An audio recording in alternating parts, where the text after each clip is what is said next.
Giselle is one of the oldest ballets that is still performed today, and I think it really changed a lot about ballet as we know it, and it was one of the first of its kind at the time. Originally titled Giselle or Les Willies, but today we refer to it as Giselle. For context, in 1832, the ballet La Sylphide premiered at the Paris Opera Ballet with Marie Taglioni in the principal role. La Sylphide sparked the beginning of the Romantic era of ballet. The Romantic era was characterized by the rise in popularity of the ballerina, since prior to this era, male dancers were more prominent. Marie Taglioni became the epitome of the Romantic ballerina in her debut of La Sylphide, being the first ballerina to dance on point and known for her soft, lyrical style of dancing.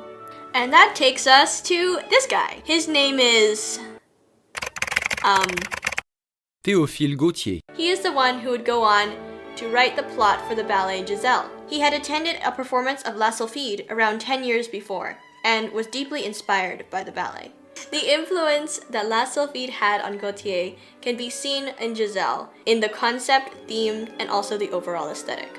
Gautier also drew inspiration for Giselle from Heinrich Heine's story De l'Allemagne, particularly the part describing the Willies, which are, in essence, the spirits of young girls who died after being betrayed by their lovers before their wedding day. Gautier loved the idea of these beautiful yet vengeful ethereal beings, thinking that they would make a pretty ballet. Basically, he did it for the aesthetic.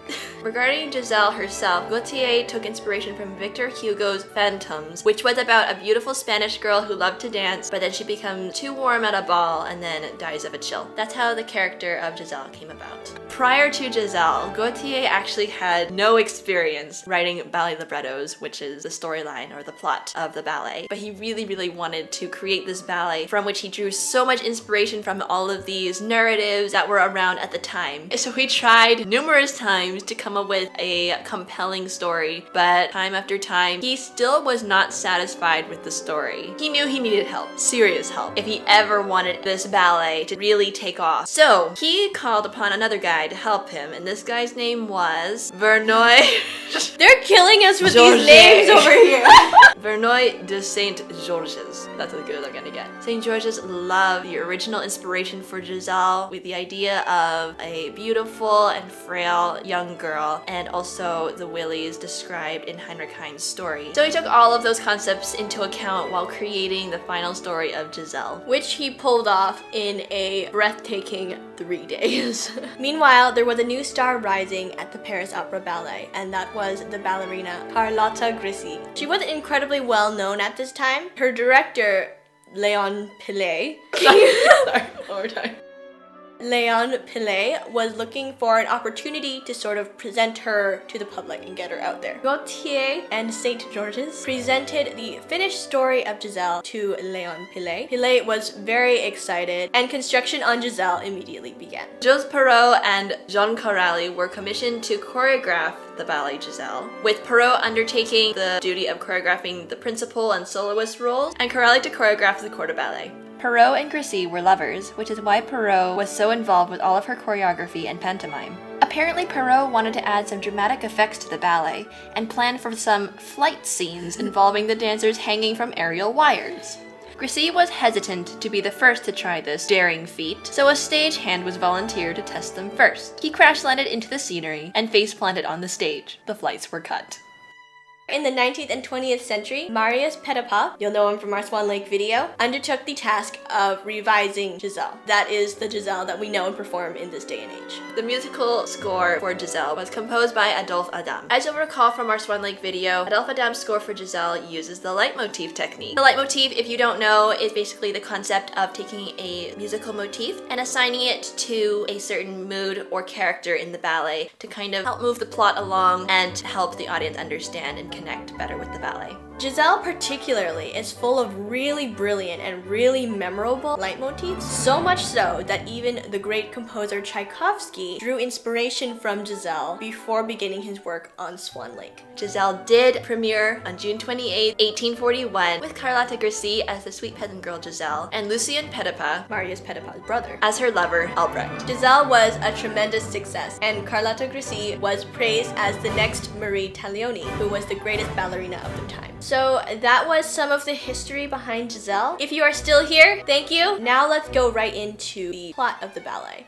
The ballet is set in the Rhineland in the Middle Ages, just at the end of the grape harvest. As the ballet opens, the first main character that we come across is named Hilarion. He is rather fond of Giselle, and so he treats her and her mother very kindly in hopes of winning Giselle's hand. Second appearance is our male protagonist, Count Albrecht, also sometimes called Duke Albrecht, and in the original, he was called Duke Albert. In any case, his entrance into the village is marked with this bold, triumphant, kind of flashy theme as he charges into the scene with the hopes of meeting Giselle. He has disguised himself in peasant's clothes and has given himself the name Lois in hopes of hiding his nobility from Giselle and the other villagers. He gives his noble articles, such as his sword and his cloak, to his servant to hide away in his cottage. As he approaches Giselle's house, the big, noble-sounding music slowly gets softer and humbler as he begins to put on his peasant persona in preparation to call upon Giselle. After disposing of his servant, Albrecht knocks on the door of the cottage and then hides to observe Giselle in secret. Giselle's first entrance really portrays her innocence and her joy. She's a young woman and she loves life and she loves to dance, which we can really see in the light, youthful allegro and then the delighted mime that she does in her opening solo. So Giselle is both excited and a little bit confused as to who just knocked on her door. But supposing it to be Lois, who is really Count Albrecht, she begins to rehearse within herself what she might do or say to him. Introverts can relate. If you listen to the music, you can really hear Giselle's inner dialogue voicing both her voice and also the voice of Lois and how they might be interacting in this imaginary scenario.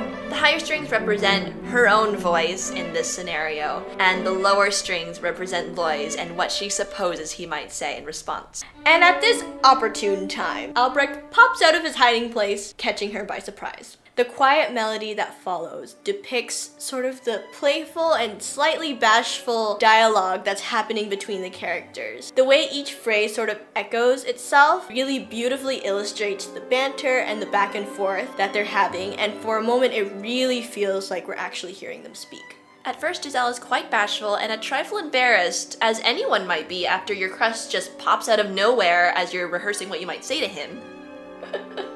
She tries vainly to run home, but to Albrecht's persistence, she stays. Albrecht professes his love for her and swears it with an oath, but Giselle rebukes him, saying that to swear is bad luck, and insists that a daisy is a much more reputable method for proving his love. Giselle begins to count off, "He loves me," and "He loves me not" on the daisy, and as she counts the remaining petals, she finds that the last one lands on "He loves me not." For a moment, she is crestfallen, and she stands up to leave. But Albrecht, determined not to end the relationship due to the prophetic abilities of a mere plant, picks up the dropped flower, pulls off one petal, and convinces Giselle that she miscounted. Giselle, being rather naive as she is, believes him wholeheartedly, and for a time they dance together. Hilarion sees the couple dancing, and he jealously confronts Giselle. He professes his love for her, but Giselle refuses him again and again. Hilarion then turns on Albrecht, and in a moment of rage, pulls out his dagger. Things escalate pretty quick in ballet. Albrecht reaches for his sword instinctively before remembering that said sword is hidden away in his cottage, and furthermore, that no one is even supposed to know he possesses such a sword. Hilarion, however, picks up on this detail, and his suspicions begin to rise regarding Lois's true identity. As Albrecht's nobility begins to shine through a little bit more as he commands Hilarion to leave, Hilarion's suspicions only increase. The music in this section is particularly brilliant, as it really sounds like an argument that is happening between the characters. Interestingly enough, this segment of the music with Albrecht and Hilarion kind of arguing roughly alludes to Beethoven's Fifth Symphony. That is really interesting. Isn't that? But I can kind of hear it. We should play it for We'll them. play it for the people though.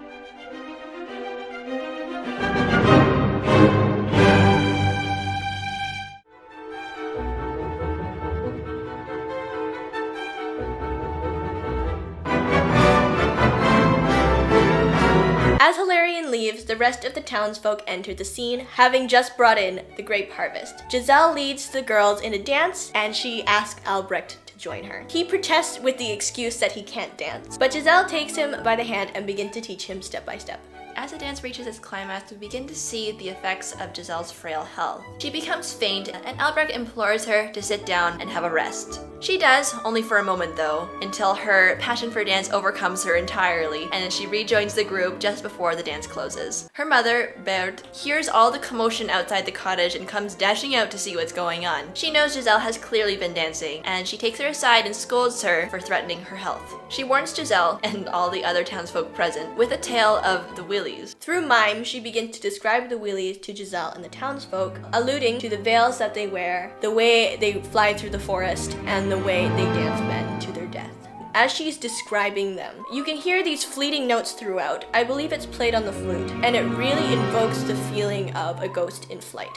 In the end, she begs Giselle not to dance again, lest she die and join the wheelies in her death. Giselle comforts her mother, and she tries to lighten the mood by introducing her to Lois, her new beau. But her mother responds with the balletic equivalent of, "That's nice, hun," and promptly escorts her back home to the cottage. Albrecht also leaves, and as the scene clears, Hilarion re-enters the scene, determined to find out Lois's true identity. He approaches Albrecht's cottage and breaks in to investigate. Just as he does so, the trumpeting sound of the noble hunting party resounds throughout the forest. All the townsfolk flock to the scene to witness the entrance of the nobility. The finest of them all is Bathilde, accompanied by her father. She is Count Albrecht's betrothed, but neither she nor any of the others know about Albrecht's double life, save for Albrecht himself. A servant called upon Giselle and her mother to serve the nobles and refresh them after their long hunting trip, which is a great honor. As Giselle serves Bathilde, she admires the imperial train of the countess's skirt. And while Bathilde is unaware, Giselle quietly stoops to stroke and admire the beautiful fabrics. Bathilde takes notice at once and addresses her. Giselle sheepishly admits her actions, but Bathilde is quite flattered. She likes being admired, and she is quickly charmed by Giselle. To Bathilde's asking, Giselle introduces herself and tells her that she loves to dance, proving this point by dancing in a little circle around the countess. This is portrayed with the same waltz theme as earlier, and also with the same accompanying steps, connecting those 2 points in the ballet. Bathilde is impressed by her dancing, but then beckons to her to ask a confidential question, that is, whether or not she has a lover. Giselle joyfully confirms, saying that she does indeed have a fiancé, and she searches the crowds to find Lois. However, she finds that Lois has strangely disappeared, so she returns to Bathilde, assuring her that he does indeed exist, but he just isn't here just now. Bathilde, in return, shares that she also is betrothed, but neither of them suspect that both of their intendeds are the same Count Albrecht. Bathilde, by this time, is far beyond pleased with Giselle, and so she goes to her father, asking for a fitting way to show honor to Giselle. Her father suggests that perhaps Bathilde give Giselle the jeweled necklace she is currently wearing, and Bathilde is more than happy to agree. She calls for Giselle, who obediently comes, and she places the jeweled necklace around her neck. Giselle is enthralled and thanks Bathilde earnestly before running to show the necklace to her mother and all her friends and really anybody who'd be willing to listen. To show her thanks, she gathers a couple and presents them to the countess, saying that they will dance for her amusement. This is the peasant pas de deux, and it wasn't always in the original ballet. Funny story, actually. I believe it came about from one dancer who was probably a little salty that she didn't get the main role, and she wanted her own star moment. I believe she had connections, and so they were willing to make it happen for her. I'm not sure if it's the most honest way to go about it, but that's how the peasant pas came about. It's a really, really sweet pas de deux, and it's an iconic part of the ballet today. After applauding the performers, Bathilde and her father retire to Giselle's cottage, and the villagers begin to leave the scene. Here, Hilarion emerges from Albrecht, or Lois's cottage, with an important discovery. His suspicions of Albrecht's facade have been confirmed with the findings of a nobleman's cloak and sword, which are not at all found amongst peasants. Hilarion knows that Giselle and Lois cannot be together due to the difference in social class, and out of his love for Giselle, he seeks for an opportunity to tell her the truth. Although, in some versions, he is merely a bitter, jealous rival who is looking for a way to expose Albrecht publicly. But at the sound of the harvesters returning with celebratory songs, he decides that it is probably best to keep quiet for a little longer.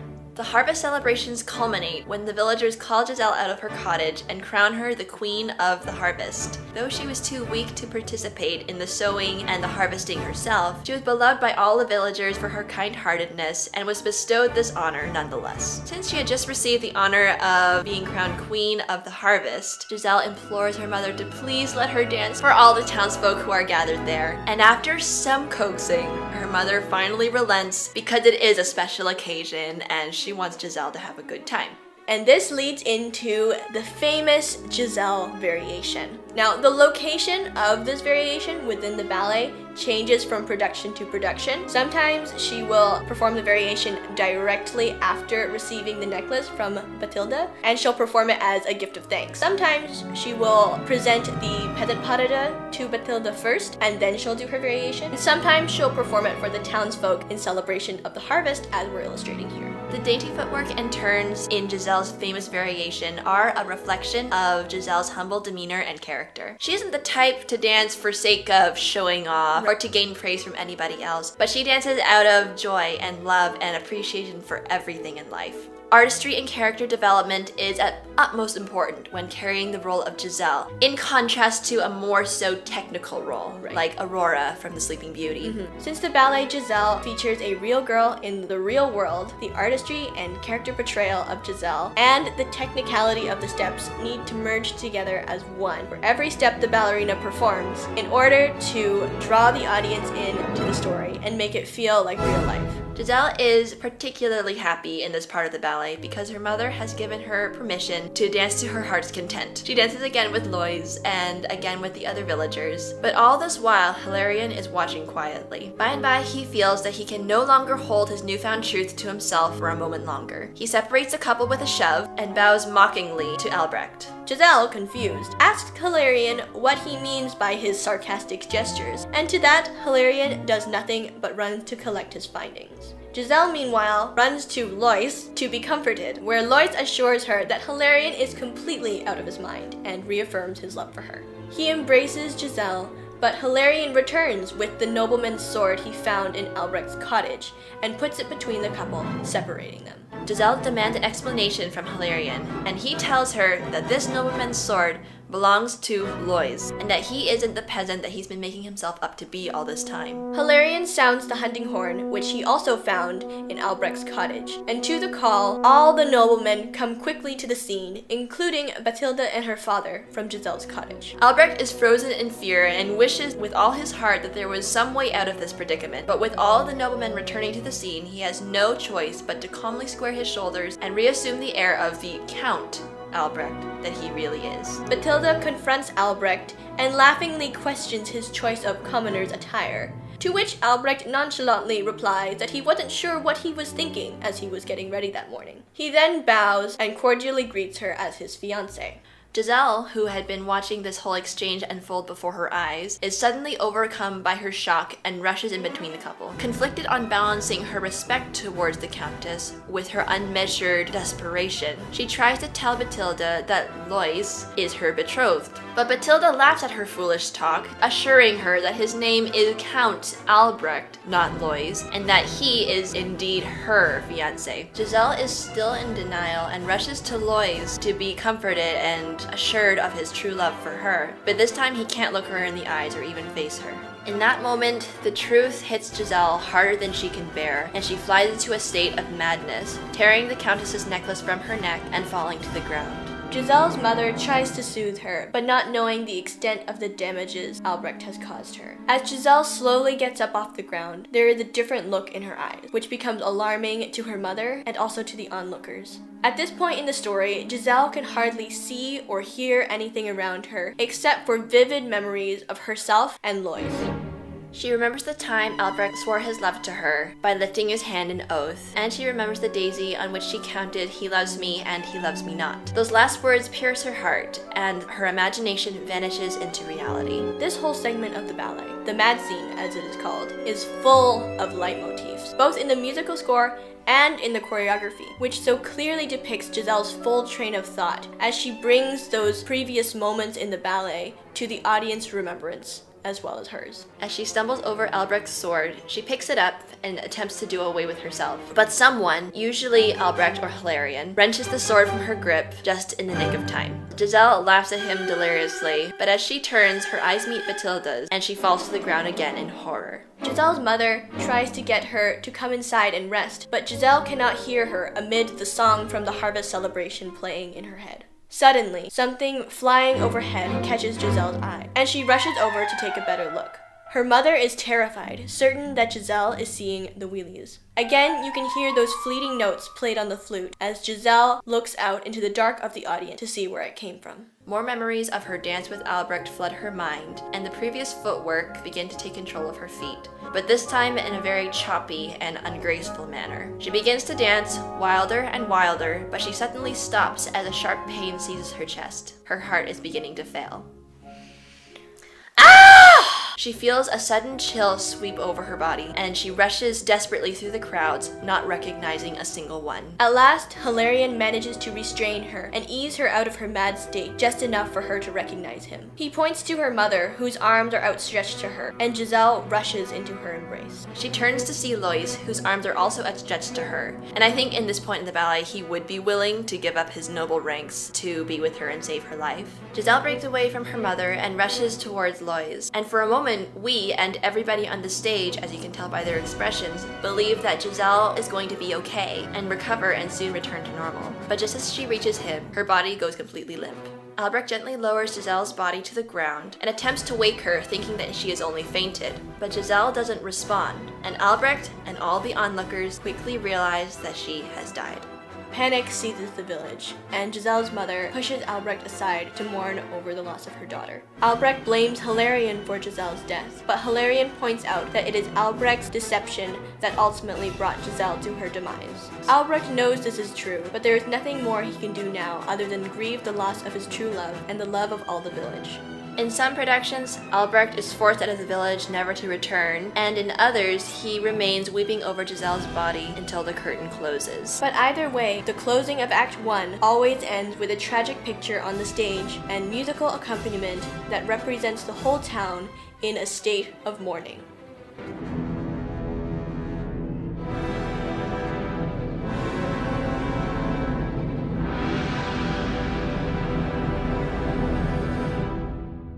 So that was Act 1 of Giselle, and as you can see, that mad scene is really what bridges the gap between the beginning of Act 1, which is so full of life, and then Act 2, as you'll see in a moment, is completely dead. It's really ethereal, ghostly, and kind of eerie in a way. And the mad scene is really what brings those two together to form one ballet. Because if you just watch Act 1 and then you watch Act 2, it's like completely different ballets. Like a totally different style, different way of movement. It's like totally disassociated, but that mad scene in the middle is really what brings those two together. And that contrast is what really puts us on that emotional roller coaster of the highest highs and then the lowest lows, and then we come up again in the end.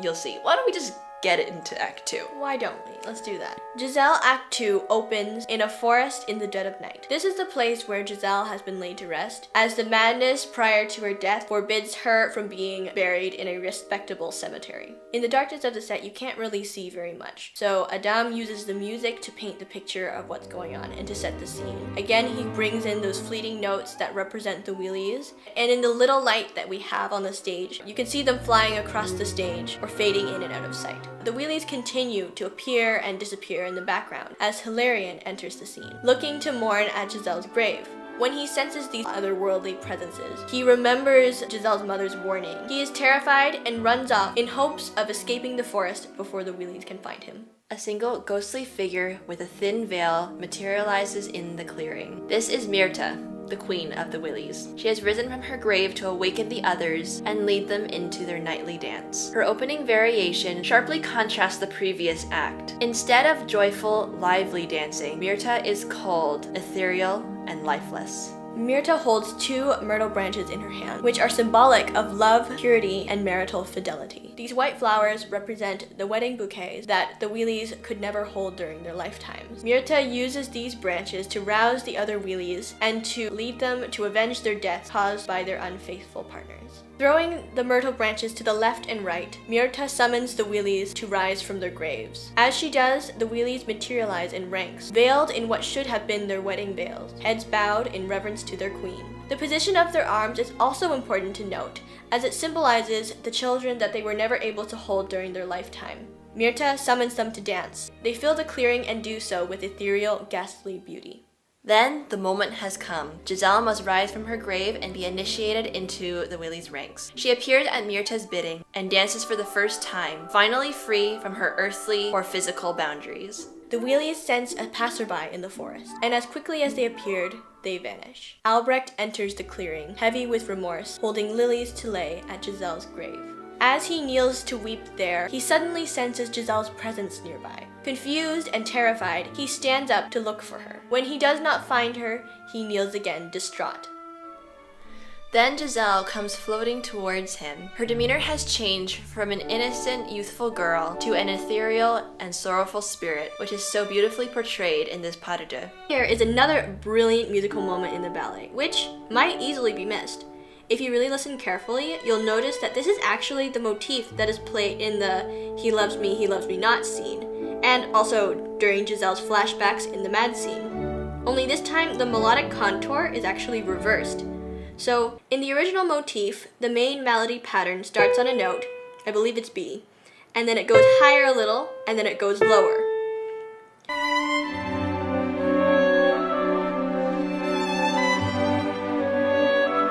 Whereas in this part of the ballet, the melody starts on a note, then goes down first, then comes up a little. I always imagine this sort of reversed mirroring illustrates the fact that Giselle is meeting Albrecht from the other side, no longer as a human, but as a spirit. You can see her delicate and transparent nature by the way that she continually slips through Albrecht's grasp, and also the sustained balances and bourrées she performs throughout the pas de deux. Point work is an extremely important part of every ballet, but specifically in Giselle to give the illusion of weightless spirits floating across the stage. As a matter of fact, Giselle is one of the very first full-length ballets to be performed on point. This and other romantic ballets such as La Sylphide are really what pushed point work forward, which has since gone on to becoming synonymous with ballet itself. This pas de deux is incredibly emotional, and it really speaks of the love Giselle has for Albrecht, despite his betrayal and the sorrow he caused her, and also despite the great separation between spirit and mortal. Throughout the pas de deux, Giselle often disappears, leaving Albrecht wondering if he has really truly seen Giselle, or if it is just a product of his imagination. But at last, Giselle reappears, and she scatters these white flowers over him. And I think at that moment he really realizes, because he has this tangible sign that Giselle really has come to him. The white flowers represent purity and also forgiveness. And that's the moment where he also realizes the extent of Giselle's love for him, that she not only loves him, but she will forgive him for everything that he has done, including her death. As Albrecht follows Giselle into the mist, a frantic Hilarion enters the clearing, being quickly surrounded by Wheelies. He begs Myrta, their queen, for mercy, but her cold smile seals his fate. The Wheelies begin to dance, forcing Hilarion to dance with them. And the Wheelies, being spirits, never tire, but Hilarion grows more and more exhausted. He repeatedly pleads Myrta for mercy, but again and again she refuses, until finally, with a single command, the Wheelies drive Hilarion into the lake to his death. The Wheelies are pleased by their success, but not satisfied. Albrecht is next. The Wheelies drive him to their queen, where she orders him to the knee and commands him to dance. All at once, Giselle rushes to the scene to plead with Myrta on behalf of her beloved. Myrta refuses again, and the Wheelies prepare to force Albrecht to dance to his death in the same manner they did Hilarion. But Giselle rushes Albrecht to her grave, where the cross at its head overpowers the Wheelies. Even Myrta cannot stand against the cross. Myrta is momentarily shaken, but nevertheless recovers. Craftily, she commands Giselle to dance in Albrecht's place. Giselle, begging Albrecht to stay near to the cross, does so, conveying her sorrow and intercession for Albrecht in what is known to be a famously difficult passage of Adagio. As she dances, Albrecht is drawn towards her, and soon he leaves his place by the cross to dance with Giselle. Apart from the cross, he is now under the control of the Willies, who compel him to keep dancing despite his exhaustion. This section of the ballet is genuinely tiring for the danseur, as it is made up of almost exclusively big jumps and batterie. The most famous part of this section is probably the 32-count sequence of repeated entrechatsis. It's meant to illustrate the Willies' power controlling him. He's dying of exhaustion, but he cannot stop it. They are draining his life and energy by forcing him to expend it himself. Throughout Albrecht's torture, Giselle continually reappears to intercede for him, knowing that if she can just preserve him until dawn breaks, he will be saved. But as Albrecht grows more and more weary, Giselle grows more and more desperate, longing for morning to break. At last, Albrecht falls to the ground, and the Willies believe they have triumphed. But then faintly in the distance, one can hear the morning bells toll, and the ghostly maidens begin to fade as they are drawn back towards their graves. Giselle lingers by Albrecht and gently brings him back to consciousness as she holds him one more time. She knows she cannot stay with him, for she is being pulled back to her grave, and she knows she will never rise again to join the Willies, for she has spared a man. This is the final time she will ever see him. Albrecht is free to live, and she is free to rest in peace. Albrecht tries to hold on to her, but Giselle slips away. As she sinks into her grave, she gives him a single lily. Tangible proof that she loved him even though his betrayal was the cause of her death, and tangible proof of his redemption.